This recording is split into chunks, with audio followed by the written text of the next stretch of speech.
अस्सलाम वालेकुम जूनियर्स, क्या हाल चाल है आपका।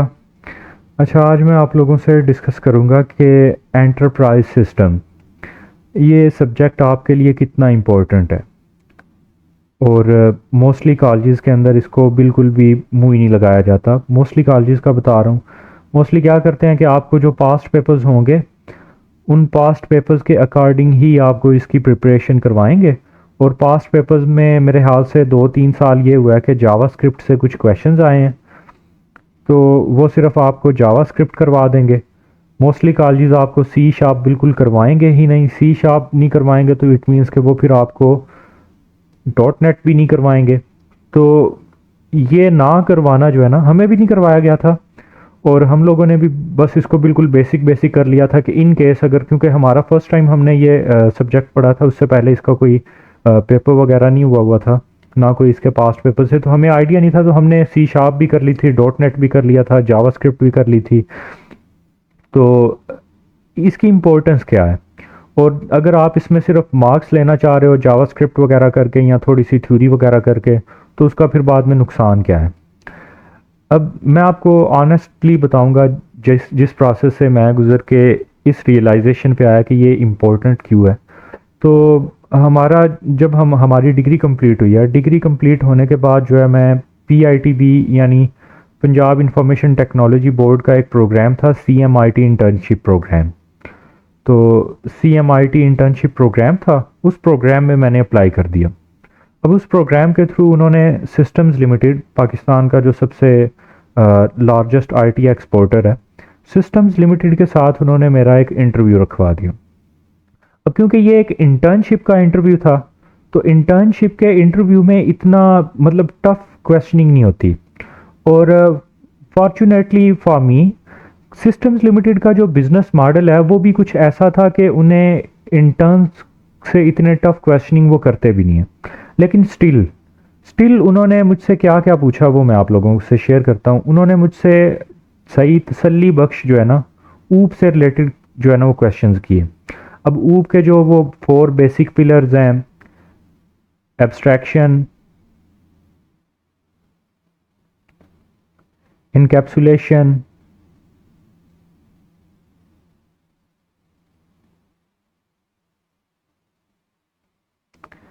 इनहेरिटेंस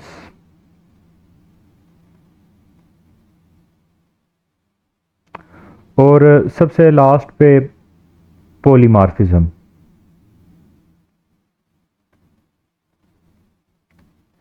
इन चारों के ऊपर ये सिर्फ उन्होंने डेफिनेशंस नहीं मुझसे इनकी पूछी, प्रॉपरली उन्होंने मुझसे डेफिनेशंस के बाद इनका कोड भी लिखवाया। और हर एक के ऊपर मुझसे उन्होंने सही रीजनिंग करवाई है कि स्टैटिक पॉलीमॉर्फिज्म क्या है, डायनेमिक पॉलीमॉर्फिज्म क्या है, कब स्टैटिक होगी कब डायनेमिक होगी, हम इसको कंट्रोल कैसे कर सकते हैं। इनहेरिटेंस के अंदर जो है हमारे पास कुछ प्रॉब्लम्स आती हैं। तो एक इसकी बड़ी फेमस प्रॉब्लम है, अब मुझे उसका पूरा नाम नहीं याद, लेकिन वो डायमंड टाइप है कुछ उसका नाम। तो उस प्रॉब्लम के बारे में उन्होंने मुझसे पूछा था कि वो क्यों आती है और उसका उसका सोल्यूशन क्या है। इनकैप्सुलेशन के ऊपर सही उन्होंने मुझसे तसल्ली बख्श सवालात किए। तो ऊप के रिलेटेड उन्होंने मुझसे सिर्फ क्वेश्चंस किए और मुझे इंटर्नशिप मिल गई। अब मुझे ये लग रहा था कि हर जगह पे यही यूं ही इंटरव्यूज़ होते हैं इंटर्नशिप के लिए। लेकिन क्योंकि ये पीआईटीबी के थ्रू एक प्रोग्राम था और इसमें हमें वो 50K पे कर रहे थे इंटर्नशिप के लिए, और सिस्टम्स को जो है वो 12.5K जो है वो पर मंथ पे कर रहे हैं हर इंटर्न के लिए। तो सिस्टम्स को हमें रखने में फ़ायदा था। तो उन्होंने ये हल्का फुल्का इंटरव्यू लेके कि बिल्कुल भी फारिग बंदा ना हो, हल्का फुल्का इंटरव्यू लेके उन्होंने हमें रख लिया। अब यहाँ पे जब मैं सिस्टम्स लिमिटेड में आया, तो इससे पहले मैंने जो अपना FYP बनाया था वो मैंने बनाया था मोबाइल ऐप डेवलपमेंट में।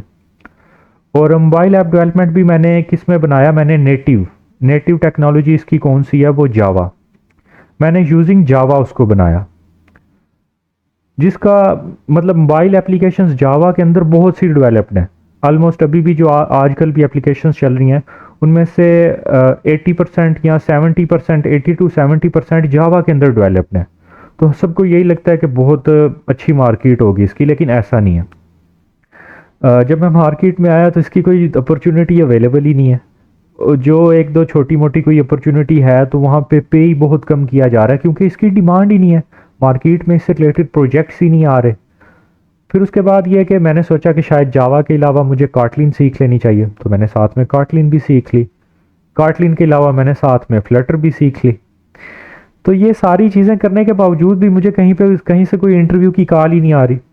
तो मैं बड़ा परेशान हूँ कि मतलब मुझे इंटरव्यूज़ के लिए कोई भी कॉल नहीं आ रही। तो ये तो CMIT इंटर्नशिप प्रोग्राम या PITB के थ्रू तो मैं हो गया, वो तो उसमें मेरा इतना कोई हाथ नहीं, वो तो इनकी वजह से मेरी इंटर्नशिप हो गई थी। लेकिन ये कि ये सारी चीज़ें करने के बावजूद भी मुझे मार्केट में कोई जॉब ही नहीं मिल रही। रीज़न क्या थी? रीज़न ये थी कि जो बड़ी बड़ी कंपनीज़ हैं जहाँ पे लंबे लंबे प्रोजेक्ट्स चलते हैं एंटरप्राइज लेवल के, जैसे ये सिस्टम्स लिमिटेड है, या फिर कंटोर सॉफ्टवेयर हाउस है, या फिर डेव सिंक है, नेटसोल है, ऐसी जो बड़ी बड़ी कंपनीज़ हैं वहाँ पे मोस्टली जो एप्लीकेशंस बन रही हैं वो या तो डॉट नेट में बन रही हैं या फिर जावा स्प्रिंग बूट में बन रही हैं। एक I2C कंपनी है, वो भी उनके पास भी मोस्टली जो है ना वो जावा स्प्रिंग बूट ही चल रहा है।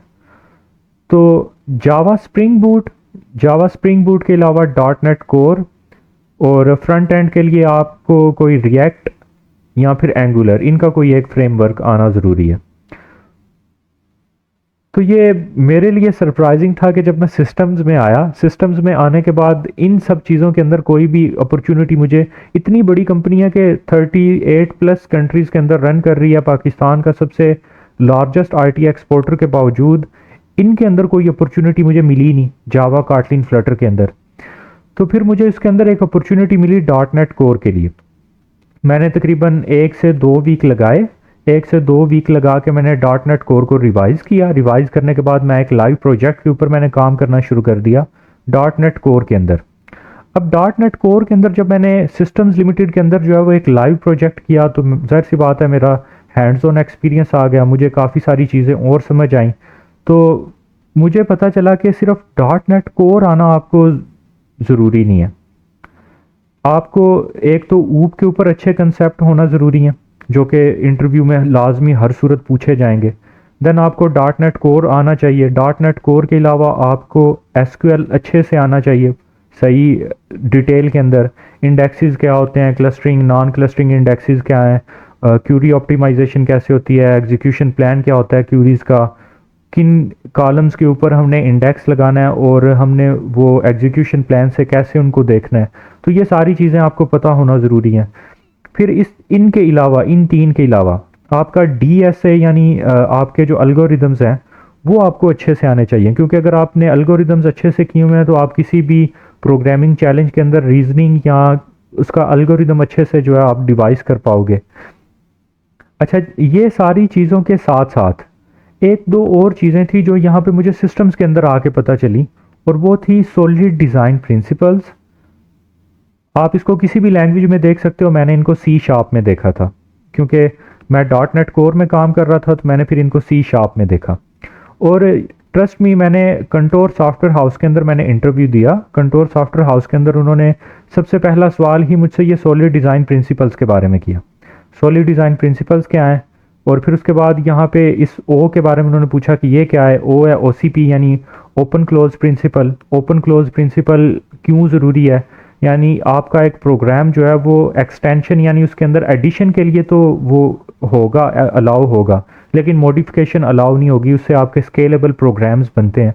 तो OCP का उन्होंने प्रिंसिपल मुझसे उन्होंने हैंड्स ऑन प्रैक्टिस करके जो है ना वो मुझसे देखा विदाउट AI। उन्होंने बोला कि आप ये मुझे हमें लिख के एक एग्जांपल बना के इसकी दिखाएं, तो मैंने उनको एक उसकी एग्जांपल करके दिखाई।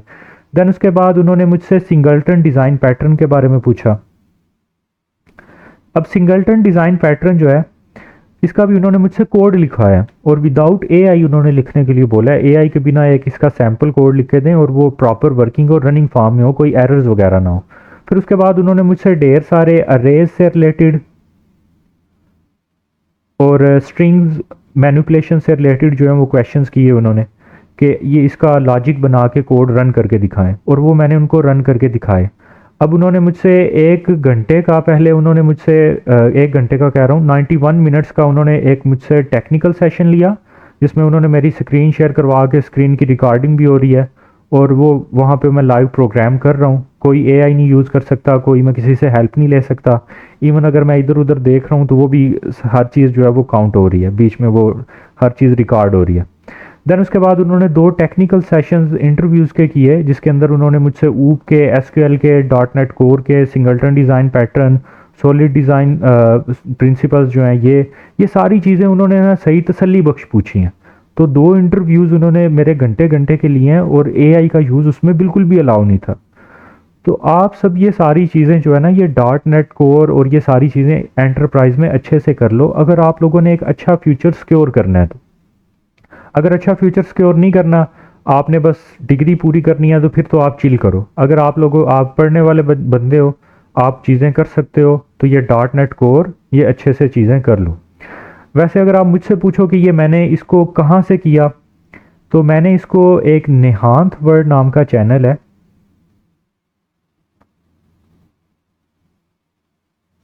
मैंने इसको निहांत वर्ड नाम के चैनल से मैंने डॉट नेट कोर की जो वेब एपीआईज है मैंने इनको वहाँ से किया। और फिर ये जो सॉलिड डिज़ाइन प्रिंसिपल्स और ये जो सिंगलटन डिज़ाइन पैटर्न है, वो इसी बंदे का एक और चैनल है, उसका नाम है कुड वेंकट। कुड वेंकट के चैनल के ऊपर जो है ना, ये आपको सॉलिड डिज़ाइन के प्रिंसिपल्स और सिंगलटन डिज़ाइन पैटर्न, ये 3 चीज़ें कर लो। एटलीस्ट आप डिग्री के फ़ौरन बाद जो है ना, किसी अच्छी बड़े सॉफ्टवेयर हाउस में जो अच्छा पे करते हैं, वहाँ पे आप कोई ना कोई एक इंटर्नशिप के लिए जो है ना वो एंट्री मार लोगे। एक दफ़ा आप किसी बड़े सॉफ्टवेयर हाउस में घुस गए, तो स्टार्टिंग में बेशक आपको वो इंटर्नशिप में कुछ सॉफ्टवेयर हाउसेज जो हैं वो 15 के देते हैं, देन वो उसको ट्रेनिंग पोजीशन पे ले जाते हैं और ट्रेनिंग पोजीशन के ऊपर जो है वो आपको तकरीबन 35 कुछ 70 देते हैं। और अगर आप इससे जूनियर पोजीशन के ऊपर चले जाओगे, तो आपकी 130 के स्टार्टिंग सैलरी लग सकती है किसी अच्छे सॉफ्टवेयर हाउस में। और जितने भी बड़े बड़े सॉफ्टवेयर हाउसेज हैं जहाँ पे आप कई कई सालों तक जो है वो विदाउट एनी फेयर के हमारी जॉब रहेगी या नहीं रहेगी आप काम कर सकते हो, तो वहाँ पे आपको या तो डॉट नेट कोर आना ज़रूरी है, या फिर आपको जावा स्प्रिंग बूट आना ज़रूरी है। जावा स्प्रिंग बूट और डॉट नेट कोर ये दोनों एक ही मकसद के लिए, ये एपीआईज बैकएंड की एपीआईज बनाने के लिए यूज़ होते हैं। तो इनके ऊपर आप थोड़ी सी ग्रिप करें। अभी आपके 6 सेमेस्टर के अंदर आपके पास ये अपॉर्चुनिटी है कि आप इस सेमेस्टर के अंदर इसको पढ़ भी रहे हो।